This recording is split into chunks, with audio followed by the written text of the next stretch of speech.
나와 함께 예비드리는 우리 모든 성도 여러분들 주님의 이름으로 환영하며 축복합니다. 송경민 목사님 초청 찬양 집회 은혜 가운데 잘 마쳤습니다. 많은 분들이 오셨고요. 저희 성도님들 한 70분 정도 오신 것 같고요.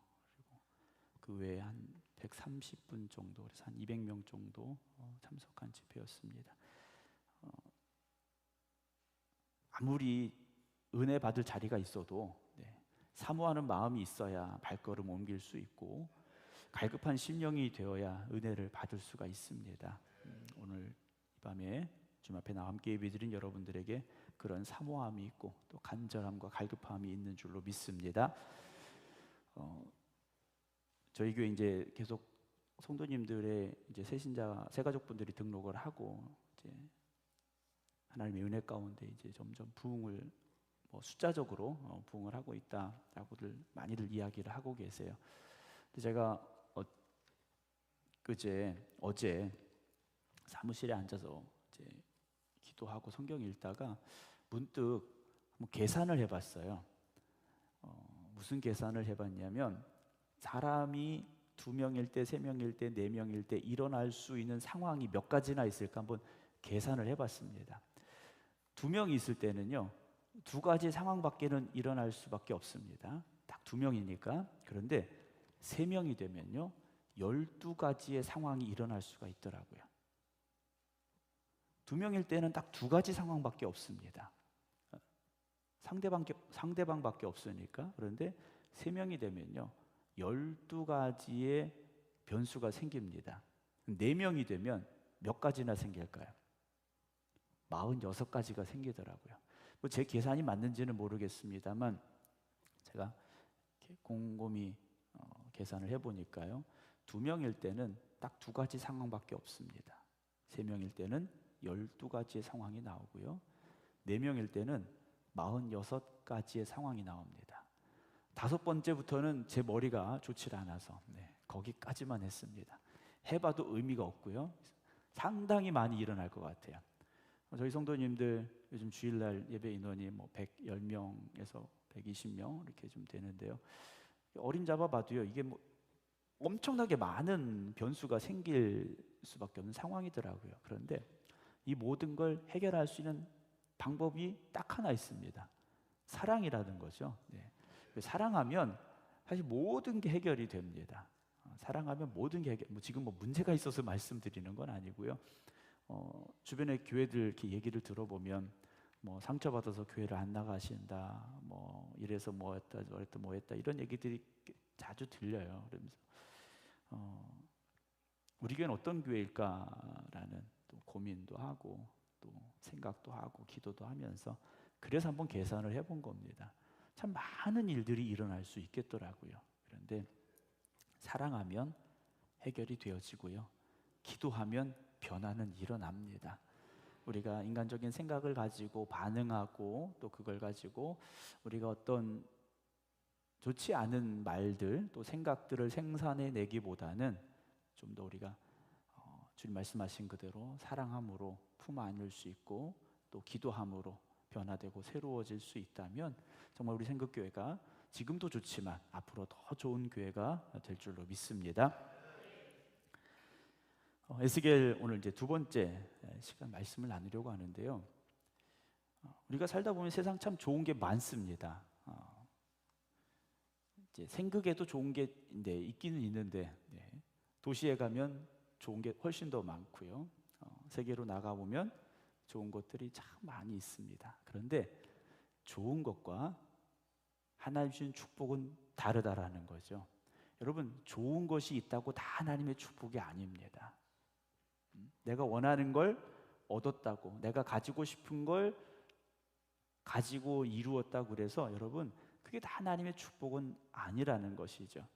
하나님이 주셔야 하나님이 주신 축복이고요 그 축복을 하나님이 주신 것으로 깨닫고 하나님의 자녀답게 살아가려고 노력하고 애쓰고 힘쓰므로 인하여서 우리가 하나님의 자녀다운 삶을 살아갈 때 그게 진짜 축복이고요 하나님 앞에서 아름다운 우리의 삶이라 저는 생각을 합니다. 사랑하는 성도 여러분, 이스라엘 백성들이 왜 지금 나라가 위기에 처하고 망하고 포로로 끌려갔습니까? 하나님의 백성답게 살지 못했기 때문이라는 거죠. 하나님의 백성답게 살지 못했더니 하나님이 기뻐하실 수가 없는 겁니다. 그래서 그들에게 경고하셨고 또 경고하셨는데도 이들이 듣지 않았지 않습니까? 그래서 침략을 받게 되고 포로로 끌려가게 되고 70년의 세월을 포로의 삶을 그들이 살아가게 되는 과정이 바로 에스겔서에 이제 기록이 되어져 있는데요.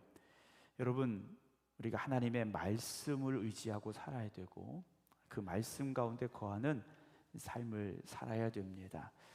그 황경신이라는 분이 쓴 시 중에 밤 11시라는 그런 시가 있습니다. 밤 11시라는 제목으로 또 몇 개 시가 있는데 한자시더라고요. 거기 보니까 절망은 대체로 구체적인데 희망은 대체로 추상적이다 그랬어요. 절망은 구체적으로 우리에게 다가옵니다. 그러나 희망은 추상적으로 좀 어찌 보면 좀 막연하게 다가온다라는 거죠. 그래서 그 희망을 붙잡고 우리가 믿음으로 바꿔서 말한다면 믿음으로 의지하고 가는 게 쉽지 않다라는 그런 시가 있습니다. 절망적인 상황은 지금 당장 우리에게 찾아온 거지 않습니까? 이건 숫자적으로도 나오고 현실적으로도 피부적으로도 우리가 지금 다 느끼고 있는 그런 상황들이에요. 이건 뭐 설명 안 해도 절망 그 자체지 않습니까? 근데 희망이라는 것, 믿음이라는 것, 소망이라는 것은 어찌 보면 추상적이고 뭔가 그렇게 확실하게 표현할 수 없는 것들이 있다라는 거죠. 그러나 믿음은 하나님을 믿는 것, 그게 믿음이지 않습니까? 하나님께서 역사하시고 도우실 것을 믿는 게 믿음이지 않습니까? 내가 지금 가지고 있는 힘과 능력 안에서 해결되는 건 믿음이 아니지 않습니까? 내 힘을 뛰어넘어서 하나님께서 도우시고 역사하시는 것, 그것을 믿는 것이 믿음인데요. 오늘 저와 여러분들이 그 믿음을 가지고 하나님의 말씀을 바라볼 수 있기를 원합니다. 자, 이스라엘 백성들이 왜 그러면 그 믿음으로 살지 못했느냐라는 거죠. 이들은 상당히 현실적인 삶에 지금 매여 있었던 사람들입니다. 왜 이방의 우상들을 섬겼습니까? 우상이 좋아 보였기 때문이에요. 그게 현실적으로 도움이 되어지는 것처럼 느껴졌다라는 거예요. 비를 주관한다고 하죠. 바람을 주관한다고 하죠. 해를 주관한다고 하죠. 얼마나 농사 짓는데 도움을 주는 신들입니까? 그러니까 따라갈 수밖에 없는 거예요.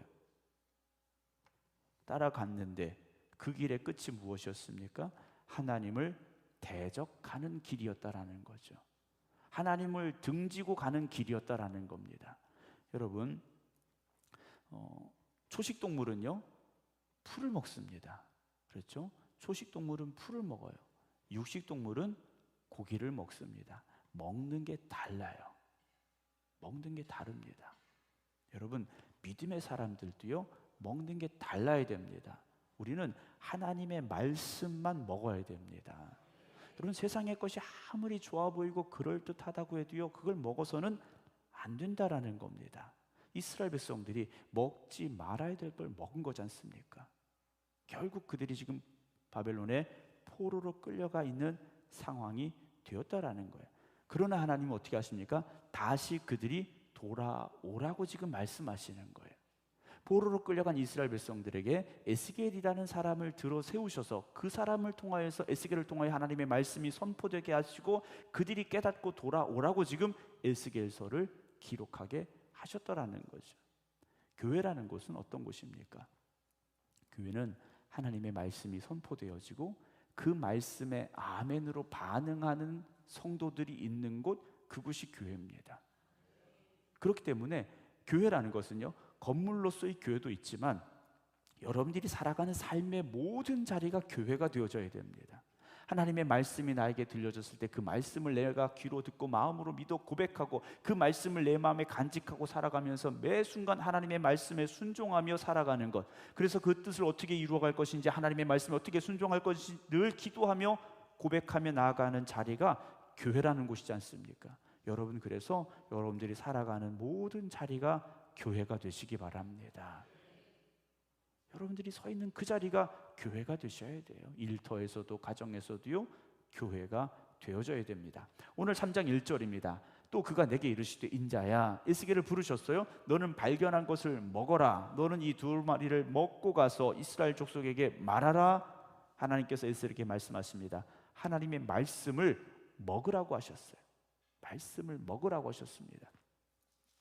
음식을 먹는다라는 것은요, 그 음식을 먹어서 우리가 몸에 에너지를 얻고 생명을 유지하는 거지 않습니까? 여러분, 하나님의 말씀이 우리의 영의 양식이라는 거, 이건 누구나도 잘 아는 거지 않습니까? 말씀이 영의 양식인 걸 알고 있는데 영의 양식인 말씀을 우리가 얼마나 가까이 하고 얼마나 그 말씀을 오늘 본문의 말씀처럼 먹고 있느냐라는 거죠. 성경 일독 우리 한 50분 정도 하셨는데요, 참 열심히 잘 읽어주셔서 감사를 드려요. 근데 거기서 끝난 분들이 많아요. 네. 그렇죠? 지금 다시 읽고 계신 분 계신가요? 힘들어서 좀 쉬었다 읽으시려고. 네. 멈추지 말고 읽으셔야 돼요. 멈추지 말고 읽으셔야 됩니다. 지금 이제 기념패를 하나씩 다 이제 준비하는 중에 있습니다. 성경 일독, 통독 기념패를 하나씩 드리려고 그래요. 1차, 네, 말씀드렸죠. 또 2차, 3차 계속 있습니다. 근데 1차, 2차 그때만 읽지 마시라는 거예요. 네, 성경책은 교회에 왔을 때만 펴보는 책, 이러면 안 된다라는 거죠. 여러분 늘 말씀을 가까이 하시기 바랍니다. 저희 아버지가 이제 성경 올해 3독을 하셨대요. 그래서 어제 잠깐 뵀는데 원로 목사라서 시간 많아서 읽는다고 뭐 사람들이 말할까봐 뭐 그런 얘기 잘 안 하신다고 하시는데, 성경은 시간이 많다고 읽을 수 있는 책이 아닙니다. 그럼 기도도 시간 많은 사람이 기도하지 않습니까? 그거 아니지 않습니까? 예배도 시간 많은 사람이 예배 드립니까? 아니라는 거예요. 갈급함이 있고 사모함이 있고, 정말 말씀이 영의 양식이 되어짐을 고백할 때 우리가 그 말씀을 먹으려고 노력하게 된다라는 거죠. 오늘도 그 갈급함이 여러분들을 이 성전으로 인도하셨고, 하나님께서 여러분들 그 갈급함 가운데 말씀의 은혜를 더하시고 생명의 양식을 더하여 주실 줄로 믿으시기 바랍니다. 말씀을 먹어라 그러셨어요. 그리고 가서 말하라 하시기로 2절, 내가 입을 벌리니 그가 그 두루마리를 내게 먹이시며 그랬습니다. 여러분, 우리가 말씀을 펴서 읽을 때요, 하나님께서 그렇게 우리의 마음속에 하나님의 말씀을 먹이신다라는 고백이 있으시기 바랍니다. 그래서 말씀을 눈으로 읽지 마시고요, 마음으로 읽어야 되는데 3절 보면 내게 이르시되 인자야, 내가 내게 주는 이 두루마리를 네 배에 넣으며 네 창자에 채워라 그러셨어요. 배에 넣고 창자에 채우라 그러셨어요. 이게 무슨 말씀이냐면 우리의 마음속에 하나님의 말씀을 채우라는 겁니다. 말씀을 우리의 마음속에 꽉 채우라는 거예요. 꽉 채우면요, 우리의 입에서 뭐가 나옵니까? 말씀밖에 안 나옵니다. 말씀밖에 안 나와요. 저희 교회 앞집에 갈비집이 있습니다. 네. 저녁 때 나가면 그 환풍기에서 고기 냄새가 막 교회 마당으로 막 이렇게 올 때가 있어요. 전 고기도 안 먹었는데 고기 냄새가 붑니다. 여러분, 오늘 우리에게서 말씀의 향기가 나와야 되지 않습니까? 예배드리고 돌아갈 때 그 말씀의 향기가 뿜어져 나와야 되고요. 1층에 오시다 보셨겠습니다만, 네, 큰 꽃이 하나 있습니다. 네, 카네이션을 본따서 만든 조화가 하나 크게 있어요. 걔가 꽃은 꽃인데 가짜 꽃이니까 향기가 안 납니다. 보기는 참 예쁜데 하나 갖고 가고 싶으시죠? 네. 근데 가져가도 향기가 안 나요. 네. 여러분, 예수 믿는 사람에게서 예수 그리스도의 향기가 나와야 되지 않습니까? 교회가 그럴듯해 보이는데 교회가 교회의 향기를 내지 못한다면, 정말 예수 그리스도의 향기를 내지 못한다면 그 교회는요, 현관에 있는 조화 같은 교회가 될 수밖에 없다라는 거죠. 에스겔이 먹었습니다. 먹었더니 그것이 내 입에서 달기가 꿀 같았다라고 되어 있습니다. 그 말씀이 꿀 같았다라고 에스겔은요 고백을 합니다. 여러분, 하나님의 말씀은 마냥 꿀 같지만은 않아요. 왜냐?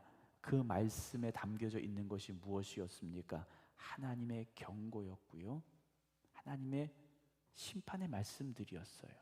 그런데 그걸 하나님의 말씀으로 먹으면요, 그것이 꿀과 같이 고백이 되어지고요, 우리에게 생명이 되어지고요, 우리를 살리는 말씀이 되어진다라는 것을 기억하시기 바랍니다. 여러분, 말씀을 듣고 은혜 받았습니다 라고 고백할 때에는요, 내 마음속에 뭔가 감동이 되고 깨달음이 되고 결심이 됐다라는 거지 않습니까? 위로의 말씀을 들을 때도 여러분 감동이 되고 은혜가 되어지지만, 때로는 징계와 책망 앞에서도요, 우리가 은혜가 되어지고 감동이 되기를 소망합니다. 4절입니다. 그가 또 내게 이르시되 인자야, 이스라엘 족속에게 가서 내 말로 그들에게 고하라 그러셨어요. 먹은 그 말씀을 그대로 가서 전하라는 거죠.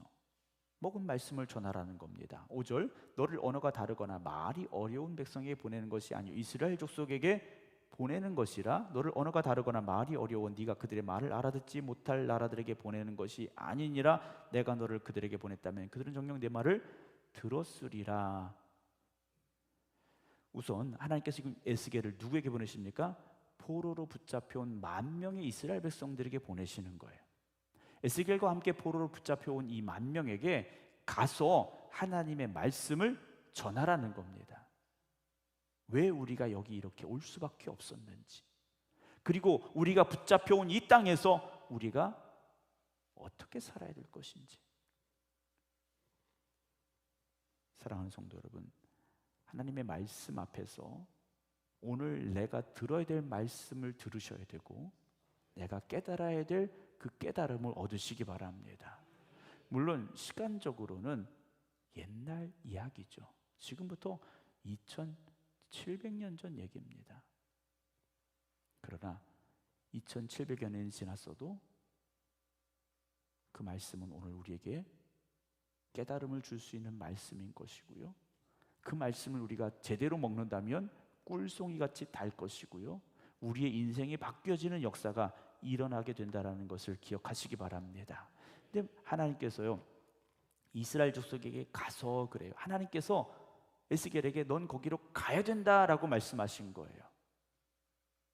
하나님께서 보내시겠다고 결정하셨고 너는 거기로 가라고 말씀하신 거예요. 오늘 우리가 하나님의 성전에 나왔습니다. 여기 나온 것은요, 하나님께서 우리를 여기로 가라고 보내셨기 때문에 온 것이고요. 네, 아멘을 안 하시면은 예배가 끝나고 여러분 어디로 가십니까? 집에 안 가세요? 네, 집으로 가셔야 되잖아요. 하나님께 집으로 가라고 하시기 때문에 집에 가는 거예요. 그러면 우리가 이 성전에 와서 하나님의 말씀을 듣고 다시 우리를 보내시는 가정이나 또는 일터나 또는 어떤 모임에 갔을 때 우리가 전해야 될 말씀들을요, 하나님께서 우리의 마음에 넣어주실 때 여러분 그 말씀을 전하시기 바랍니다. 오늘 에스겔에게 하신 말씀은 뭡니까? 너 다른 나라, 지금 바벨론의 포로로 붙잡혀 왔지 않습니까? 바벨론 사람에게 보내는 게 아니라는 거예요. 같은 말을 쓰고 있는 이스라엘 백성에게 지금 가라고 하시는 거예요. 우리 생각에 오니까 외국분들이 참 많아요. 외국분들이 참 많이 있는데 우리가 기회가 되면 외국인들을 향한 선교 또 기도하고 시작을 해야 될 것 같긴 한데요, 당장은 우리가 말이 안 통하니까 어려운 부분들이 있지 않습니까? 에스겔도 아마 그런 게 있었을 거예요. 하나님께서는요, 그 사람들한테 가라는 게 아니라 말이 통하는 이스라엘 백성들에게 가라고 하는 거야 하셨는데, 그 뒤에 무슨 말씀이 있습니까? 내가 너를 그들에게 보냈다니. 그들이 누굽니까? 말 안 통하는 사람들이에요. 그런데 말 안 통하는 사람들에게 보냈다면 그들은 정녕 네 말을 들었으리라. 즉 누구 말을 들을 수 있다는 겁니까? 하나님의 말씀을 들었을 것이다라는 거예요. 아니, 말이 안 통하는 이 바벨론 사람들, 이방 족속들에게 하나님의 경고의 말씀을 전하면 오히려 그들은 들었을 것이다라는 거죠. 7절, 그러나 이스라엘 족속은 이마가 굳고 마음이 굳어 네 말을 듣고자 아니하리니 이는 내 말을 듣고자 아니함이니라 그래요. 나라가 지금 위기에 처가고 망하는 상황에서 포로로 끌려왔는데도 하나님의 말씀을 듣고자 하는 마음이 없다라는 거죠. 하나님의 말씀을요 듣고자 하는 마음이 없다라는 겁니다. 왜 그렇습니까? 이마가 굳고 마음이 굳었다라는 거예요. 이마가 굳었다라는 것은요 얼굴에 표정이 없는 상태를 말하고 있습니다. 오늘 이 자리에 함께한 여러분 얼굴이 기쁨의 얼굴이 되시기 바랍니다. 하나님의 은혜가 충만한 얼굴이 되시기 바랍니다. 뭐 웃다가 주름 좀 생기면 어떻습니까? 네. 여러분 하나님의 은혜가 충만하여져서 그 기쁨이 넘치는 얼굴 되시기 바랍니다. 제가 늘 드리는 당부잖아요. 예배 끝나고 나갔는데 얼굴이 굳어서 나가면, 기분 나쁜 얼굴하고 나가면 여러분 세상 사람들이 교회를 뭐라고 생각하겠습니까? 8절입니다. 보라 내가 그들의 이마를 마주보도록 그들의 얼굴을 마주보도록 네 얼굴을 굳게 하였고 그들의 이마를 마주보도록 네 이마를 굳게 하실 때 네 이마를 화석보다 굳은 금강석같이 하였으니 그들이 비록 반역하는 족속이라 두려워하지 말며 그들의 얼굴을 무서워하지 말라 그래. 하나님의 말씀을 선포할 때 그들이 대적하고 오히려 반대하고 그럴지라도 두려워하지 말고 전하라는 거예요. 여러분 복음 전하다 보면 복음을 대적하는 사람들 만날 수밖에 없습니다. 교회 얘기하는 것 싫어하는 사람들이 있어요. 교회 얘기하지 말라고 하는 사람들이 있어요. 나도 교회 다녀봤다고 말하는 사람들이 있어요. 아예 꺼내지도 못하게 하는 사람들이 있습니다. 그러나 그럴지라도 전해야 되지 않습니까? 10절 또 내게 이르시되 인자야 내가 내게 이를 모든 말을 너는 마음으로 받으며 귀로 듣고 라고 말씀하십니다. 여러분 귀로 듣고 마음으로 받으시기 바랍니다. 말씀을요 귀로만 듣지 마시고요 마음으로 받으셔야 돼요. 그리고 11절 사로잡힌 네 민족에게로 가서 그들이 듣든지 아니 듣든지 그들에게 고하여 이르기를 주 여호와의 말씀이 이렇습니다 라고 전하라는 겁니다. 하나님의 말씀이 이렇습니다 전하라는 거예요. 그러면서 12절에 때 주의 영이 나를 들어 올리시는데 내가 내 뒤에서 크게 울리는 소리를 들으니 찬송할지어다 여호와의 영광이 그의 처소로부터 나오는도다 하니 이는 생물들의 날개가 서로 부딪히는 소리와 생물 곁에 바퀴 소리라 크게 울리는 소리더라. 1장에서 나왔던 그 환상의 모습들이 다시 보여지고 있는데요 14절 주의 영이 나를 들어 올려 데리고 가시는데 내가 근심하고 분한 마음으로 가니 여호와의 권능이 힘있게 나를 감동시키셨다라고 되어 있어요. 에스겔도요 두렵습니다. 그러나 하나님의 마음으로 우리가 감동이 되어지고요 하나님의 영이 우리에게 임하시는 은혜가 있기를 주의 이름으로 축원합니다. 여러분 복음 전하는 거 어렵죠? 어려울지라도 오늘 에스겔은요 그 사명을 가지고 부름 받았듯이 오늘 저와 여러분들도 복음을 전하라는 사명을 받았다라는 것을 잊지 마시기 바랍니다. 우리는 어떤 사람들입니까? 땅 끝까지 이르러 주님의 증인이 되어야 할 사람들입니다. 여러분 우리는 그 주님의 증인으로 부름받았다라는 걸 잊지 마셔야 됩니다. 16절 7일 후에 여호와의 말씀 내게 임하여 이르시되 인자야 내가 너를 이스라엘 족속의 파수꾼으로 세웠다라고 말씀하십니다. 파수꾼으로 세우셨다라고 말씀하셔요. 여기서 이 파수꾼이라는 말씀이 무슨 뜻이겠습니까? 지금 포로로 끌려온 이 땅에서 이스라엘 백성들, 이 유다 백성들의 영혼을 지키고 보살피는 선지자로서의 사명을 주셨다라는 거죠. 오늘 우리가 이 생극교회에서 이 지역을 어떤 마음을 가지고 바라보아야 됩니까? 그들의 영혼을 하나님께서 살리시고자 하는 그 은혜를, 그 사랑을 우리를 통하여 전하라고 하신 그 말씀을 우리의 마음에 품고 여러분 이 지역을 바라볼 수 있기를 주의 이름으로 축원합니다. 그런 마음을 가지고 우리가 이 지역을 바라보면요 할 일이 얼마나 많겠습니까? 복음을 전해야 될 사람들이 얼마나 많이 있겠습니까? 살려야 될 사람들이 있지 않습니까? 여러분 우리가 그 마음을 갖지 못하기 때문에 할 일이 없는 것 같고 내가 아닌 다른 사람들이 해도 될 것 같고 우리가 그런 생각을 하게 된다라는 거죠. 너는 내 입의 말을 듣고 나를 대신하여 그들을 깨우쳐라 그러죠. 하나님께서 에스겔에게 에스겔아 넌 나를 대신해서 그들을 깨우쳐야 된다라고 말씀하시는 거예요. 오늘 저와 여러분들이 하나님을 대신해서 깨우쳐야 될 사람들이라는 걸 이 말씀을 통해서 고백할 수 있기를 주님의 이름으로 부탁을 드립니다. 여러분, 우리가 나가서 복음 전하는 건요, 하나님이 주신 사명입니다. 맞지 않습니까? 그런데 오늘 이 말씀은요, 더 강하게 우리에게 말씀하고 계신 거예요. 나를 대신해서 라고 하나님께서 말씀하셔요. 여러분, 목사만 하나님을 대신해서 말씀을 선포하는 게 아니라는 겁니다. 여러분들이 세상에 나가서 전하는 그 복음은 하나님께서 하나님을 대신해서 여러분들에게 전하라고 주신 말씀이지 않습니까? 여러분, 귀한 사명을 받으신 겁니다. 여러분, 그 귀한 사명을 받으신 거예요. 18절입니다. 가령 내가 악인에게 말하기를 너는 꼭 죽으리라 할 때 네가 깨우치지 아니하거나 말로 악인에게 알려서 그 약한 길을 떠나 생명을 구원하게 하지 아니하면 그 악인은 그의 죄악정에서 죽으려니와 내가 그의 핏값을 내 손에서 찾을 것이다 라고 말씀하셔요. 하나님께서 넌 나를 대신해서 깨우쳐야 될 사명을 가졌다라고 하시면서 그런데도 네가 안 하면 그건 네 잘못이다라고 말씀하시는 거예요. 여러분, 우리가 가서 복음을 전해서 살려야 될 영혼들이 있는데 우리가 전하지 않아서 그 사람이 멸망의 길로 갔다면 누구 잘못입니까? 물론 그 사람이 잘못 살았기 때문에 잘못이겠지만 그 책임을 우리에게도 물으시겠다라는 겁니다. 여러분, 우리가 복음을 전해야 되는 이유는요, 교인들의 숫자를 늘리라는 말씀이 아니에요. 이 빈자리를 다 채우라는 말씀이 아니에요. 멸망을 향해 가는 사람들을 생명으로 인도하여서 정말 하나님께서 나를 대신해서 그들의 영혼을 살리라고 하신 그 말씀 앞에서 순종하는 것, 그것이 복음을 전하는 거지 않습니까? 사랑하는 성도 여러분, 교회의 사명은 다른 데 있지 않습니다. 오늘 에스겔을 파수꾼으로 삼으신 그 하나님의 말씀처럼 교회는 그 지역의 파수꾼이 되어줘야 됩니다. 죽어가는 영혼을 살리는 교회가 되어져야 됩니다. 지역에 빛이 되는 교회, 소금이 되는 교회가 되어져야 하지 않겠습니까? 사랑하는 성도 여러분, 하나님은 이미 우리를 부르셨습니다.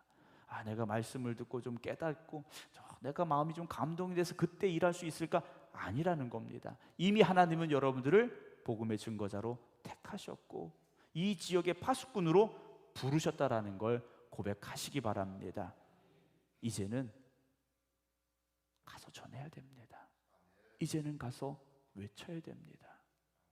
사랑하는 성도 여러분, 하나님은 그래서 우리를 부르셨습니다. 부름받은 이 자리에서 다시금 결단하시고 하나님 주시는 그 마음을 가지고 담대함을 가지고 세상에 나아가 복음 전하시기 바랍니다. 내가 복음 전하면 저 사람이 나한테 뭐라고 할까? 여러분, 그런 두려움 갖지 마시고요, 듣든지 아니 듣든지 우리는 전해야 되고요, 복음의 씨앗을 뿌리시기 바랍니다. 하나님께서 반드시 영혼을 살리는 역사를 이루어 가실 것이고 여러분들을 통하여 죽어가는 영혼들이 살아나는 귀한 사명을 온전히 감당하게 하실 하나님을 의지하시기 바랍니다. 그래서 힘써 복음 전하는, 영혼을 살리는 우리 교회와 또 성도들 되시길 주님의 이름으로 축원합니다. 기도하겠습니다.